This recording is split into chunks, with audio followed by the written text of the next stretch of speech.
everyone. This is Erica here, Media Communications Director at Criterion HCM, and I'm excited to be joined by Lisa Schaufenbuel, the Associate Director of Human Resources at the University of Wisconsin-Stevens Point. Today, we are going to be speaking about remote working and learning with Lisa. And Lisa, could you just tell us a little bit about what you do and where you do it before we begin? Sure. So, I am the Associate Director, as you stated, at the University of Wisconsin-Stevens Point for Human Resources. And with that title comes many hats. My two main priorities, essentially, are employee relations and organizational development. So those are the two areas that I really try to strive to focus a lot on. And within the employee relations area, compliance for policies, employment policies, come into that, so personnel specifically. Along with all of that, I am also the Deputy Title IX Coordinator for any employment-related cases. So again, I wear a lot of hats. And then in addition to those very, very primary roles, I am responsible for several other functions, and I touch pretty much every function within human resources for our department. So let's start with the first topic, remote work. So in your personal opinion, do you think that remote working is effective and or productive for a modern workforce? Yeah, so I absolutely think that remote work can be completely effective and can even be more effective, in my opinion, compared to being in the office.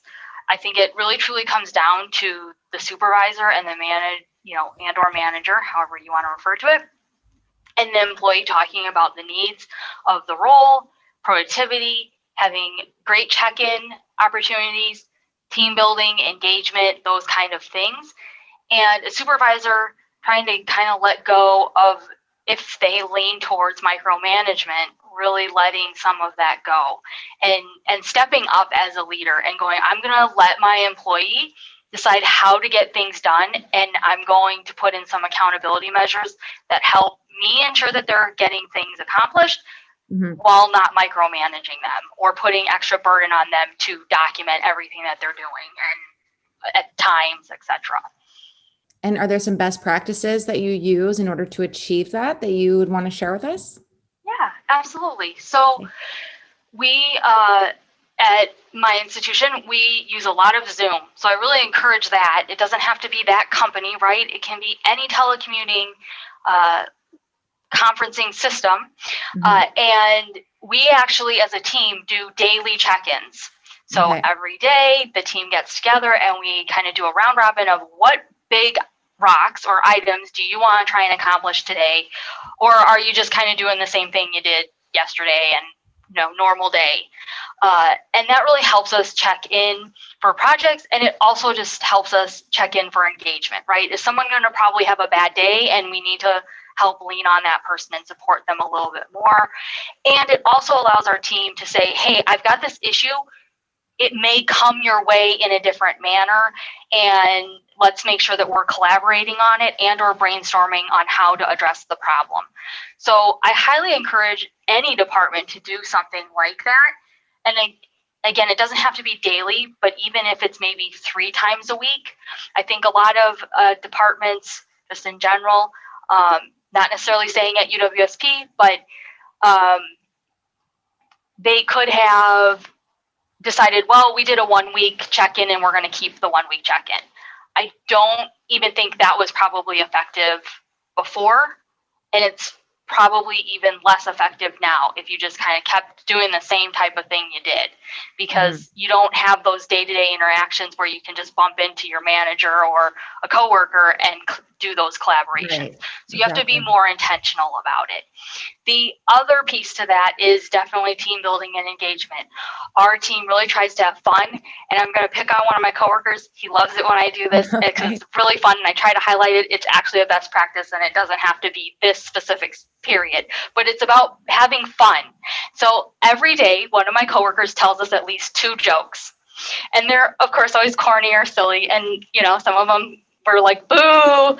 But I think that that's important for the team to be able to have fun, the unit to be able to have fun. So find how you can have fun very frequently, especially as we're moving through this and even as we move out of the current situation, there still might be burnout from people who decide to stay remote and not completely feel engaged, right? So that gives that opportunity to ensure that you're having team building. And we, of course, do more activities than that. We try to do fun things randomly, and there's lots of resources out there on that. So speaking of resources, in what way has your HCM solution enabled your employee engagement to continue to thrive during periods of remote work? Yeah, sure. So unfortunately, we don't have an HCM. We only have an HRIS system. And so with that, though, we are implementing an HCM. And so we're moving on that. We're just in the infancy. But I can say with confidence, because I have been involved with using HCMs before, that I think they really add to that engagement because they allow employees and managers to have more efficiency with things that can happen on the employment side of things. I mean, and it's anywhere within the employee's life cycle. So recruitment, onboarding, right, performance management, employee management and transactions, learning, and offboarding. It's all the way through that can help build that engagement. And a really great example that I want to share with you is this, if an organization chooses to have an onboarding module within their HCM, right, I think that's a really great opportunity for the organization to have videos and quick resources that employees can use to help them learn about the organization, as well as complete other tasks and completing compliance trainings, etc. I think gone are the days where everybody can leave for either onboarding and or even regular trainings where they can leave for half a day, a whole day, multiple days, right? People want those quick resources that they can move through. And an HCM really allows organizations to do this effectively as long as they're implementing it, of course, effectively, and can minimize some of the administrative tasks and really allow more focus then on a day-to-day aspect and when employees interact with each other, as well as when the manager interacts with this employee, to focus on what really needs to get done versus, oh my gosh, we don't know where your new hire paperwork is, or you're still not in HRS, and we can't pay you. Those kind of things are really disengaging for a new employee, right? So just using onboarding only as just one example. My next question for you would be, how can an HR leader use technology to encourage increased employees' productivity? So we spoke about all those other topics. Let's talk about productivity. Yeah, sure. So I think you can pretty much use technology all over the place, outside of even in HCM. So you can use chatbot self-service, manager self-service, apps, tools, right? Anything that you can get a hold of. I think a caveat to that, though, is really having a strategic plan to use the technology. So if you're going to have an app, why are you having the app, right? It's not just to have it. I can think of certain technologies that, you can just get anything and everything that comes along with it, and institutions or organizations might just say, hey, we're just going to implement everything that's available. I don't necessarily think that that's a great approach, because unless you're intentional about how you're going to use it, you could end up using an app ineffectively, or it could become a hindrance. Employees, for productivity's sake, want to be able to rely on, where am I going to communicate, right? And I think one of the biggest challenges and hurdles that we had to kind of overcome as we moved to more remote work was, okay, well, we're moving from email and phone conversations and in person now to maybe 2 or 3 different types of apps, or chatting via text and things like that. And here our documents are located in this place, and now they're in this place. And so really making sure that you're intentional about where you're putting things, how you're communicating, is really important. And I also want to share just kind of a example about maybe a scheduling app. So if an organization already has a great email system that has a calendar and scheduling application within it, there's no reason necessarily for an organization to implement a new scheduling app that maybe is just available to them. I can see that creating a lot of issues if your internal customers now have 2 scheduling apps that they could rely on and manage and work with. So it's important to go, okay, well, we have this additional scheduling app that might be available. How can we use it most effectively? Maybe we only use it for our external customers because they can't see our calendars, right? So I think it's making sure you take a strategic approach to using the technology to help employees become more efficient and effective in their work. So let's move on to the next topic, which is learning. So my first question for you today is, how do you use technology to promote employee learning? Sure. So because I'm in higher education, I use tools that mirror the faculty and the instructors, right? I tend to use those kind of classroom creation lecture type materials, as well as I use these telecommunication tools and just electronic resources in general. I'm a big proponent of having employees have resources right at the tip of their fingers, not always just via paper or something like that. So to me, technology can really, really support training because you can have it just in time. So I think the days of employees going to a 3-hour, a 4-hour, or a whole day training is gone, right? Mm-hmm.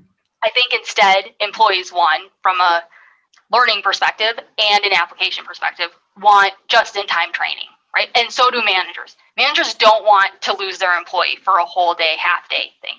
They want their employees to learn something quickly, come back and be able to apply whatever they're learning, or if it's a compliance training, take it, ensure that they understand it, and be able to apply it in general in their role, right?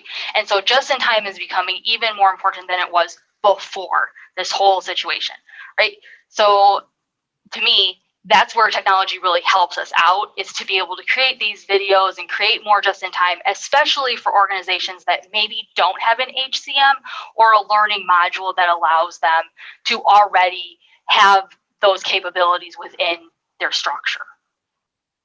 The other thing that I really like about some of the telecommunication tools, and it's pretty much all of them, most of them are pretty good about it, is for synchronous learning. The breakout rooms, the raise hand, the chat, and all the other features that allow people to interact can be just as effective, if not more effective sometimes, than an in-person training. And I think that that's really important for organizations to understand that that learning can be done remotely, and that those tools are just as effective, and sometimes, like I said, even more effective. And then last, again, like I talked about, is the employee resources. I'm a big proponent of everyone having access to all the resources that they can at any time. I actually really enjoy being in higher ed because everything pretty much is public record. So anything I create pretty much can go out on the website, and I really, really enjoy that. And it also ensures collaboration within my higher institution that I'm part of, because we as each individual institutions can go out to whatever another institution is doing and go, hey, how are they addressing this problem or working with this group or item? And hey, okay, I've got that stuff. I can even reference their material. So I think that, again, technology, which in this case is just the web, really can support that learning. Yeah. And it's a great lead into my next question, which is directly about learning. So how can learning be used as a tool to grow employees within an organization? Yeah. So again, I'm going to talk about strategy. I think learning has to be a strategy of an organization. A lot of organizations, I think, especially not just with the situation that we're in, but when times are tight, they go, learning is gone. We're stopping promotional development opportunities. That's off the table.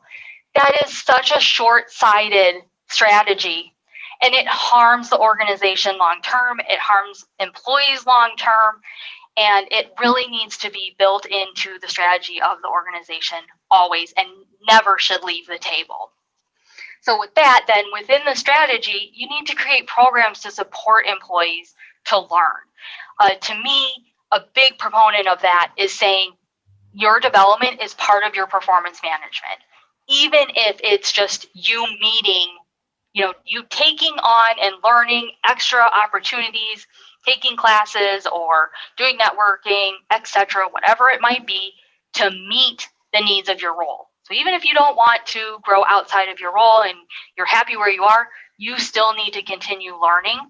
Absolutely. And part of that is also managers having the resources and the knowledge, skills, etc., to be able to have those conversations and that support, right? And the foresight to say, oh, what are my future needs? And how do I ensure my employee is going to learn those needs to support? Because what we really don't want as employers is 10 years down the road, you have an employee who knows everything great from 10 years ago, but doesn't know anything new now. And you end up in this weird bind of, this person's really irrelevant. We don't even have anywhere to put them anymore. Our budgets are tight. Now what do we do with them? And that's not fair to the employee, right? Mm-hmm. Also, part of that structure really needs to be ensuring that you have a professional development program, framework, whatever it might be. Especially in higher ed, our budgets are definitely different than an organization, and professional development tends not to be even part of a real budget. It can be, and I absolutely promote that all the time because we're higher ed, so we should promote that. And it can be a struggle. So with that challenge, it's making sure employees know all their professional development opportunities and resources. And that's absolutely something that I'm working to move on now within the next phase of my career at UWSP, is making sure that we have a great, strong professional development framework and support and resources for employees and managers to be able to support that professional development, so that when employees want to grow outside of their role, they hopefully will most likely stay within the organization. And all that work that the employee and the manager did, and maybe resources that we put into the employee, stay to continue to grow the organization. So this brings me to my final question today for you, which is, how would you recommend using an HCM solution to foster employee learning and growth? Yeah. So I actually think of it from two different aspects. Okay. One, I think of it from the technical aspect of using the HCM. To me, I think having the use of an HCM really allows employees to grow beyond what they needed from a human capital perspective. And if you take benefits for an example, right? Usually employees just want one answer, and sometimes it can be so hard to find that answer, and it's complicated, and they just need to get to it, but it takes them so much time just to get to that answer. When they finally get it, they've spent lots and lots of hours on it. Well, an HCM can really help, one, with the employees being able to find and get that answer really quickly. And hopefully, if it's implemented correctly, it's provided in such a manner that it intrigues the employee to want to learn more about that topic around their employment. So maybe they go out and they get their answer, and they're like, oh, there's this other interesting topic that's related to the topic I just looked at for my benefits, and I do want to learn about that. So I'm going to take another 5 minutes to learn about it, and then I have it, right? And so now as an employee, you're motivating yourself, you're taking yourself above and growing your own knowledge when you wouldn't have otherwise. So I think that is really helpful. It really builds that self-service, self-sufficiency model that all individuals need, right? We all need to be able to know how to do our own, understand our benefits and how they work and what decisions we make, what impact that has on us, all those things. And so I think that that's really important growth for employees. Secondly, I think that the HCM can help with just electronic learning in general. So a great example is performance management, right? If the process is a little bit maybe more intensive at whatever organization it is, an HCM can even more so help create efficiencies and allow employees and managers to really focus on performance management versus going, oh, I have to do all this stuff that's, so many steps, and I have to deal with this. Because really, again, using performance management as an example, in HR, it's not that we're trying to get people to just check off a box, right? What's important is the performance. It's how's the person been doing? What resources do they need for continued support? what challenges have they faced over the year and how can we stop those challenges, or every check-in time that you're having it, right? And that's what we really want them to focus on. We don't want them to be focusing on, oh, I've got all this paperwork or all these forms, check boxes I have to do. It's really the conversation. And I think an HCM, very good HCM, can help implement that for employees and managers to have a great, efficient tool to put the information in really quickly or drive through the process, and then be able to focus on what really matters, which is the conversation. Well, thank you so much. You're so passionate about what you're speaking about. I'm wondering, do you have anything else that you'd just like to share with us off the top of your head? Sure. I absolutely think, I kind of want to talk about the remote work item a little bit more, because I think that, as we're coming out of this situation, a lot of organizations hopefully are thinking, how can we move to this new normal? I think for the most part, from my perspective and perceptions of how our employees are feeling at our institution is that employees want that. It's not that they want to stay home and remote work the whole business week. It's that they want more flexibility, right? Employees have been talking about that for a long time. That's been a huge item on HR's radar. And I think this really goes to show that it can be done successfully. And let's learn from that and figure out how to move forward into the next phase. And I also think that given the labor shortage that we've all been facing as organizations, it can also really help support us, because I think if we take advantage of this as much as possible, we can rely on people who don't live in our town to work at our organizations more. And I think that can, it will bring new challenges, but I think it will also bring great opportunity for the US and us as an HR profession. And so I'm really hopeful that that's going to be the trend. Great. Well, thank you so much. Yeah. On that note, thank you, Lisa, for joining us on today's Future of Work session by Criterion HCM. We really, really appreciate you taking your time to join us, and we are confident that our listeners have surely learned a great deal about today's conversation. So thank you, and we hope that you'll do this again with us. Great. Yeah, thank you for the opportunity.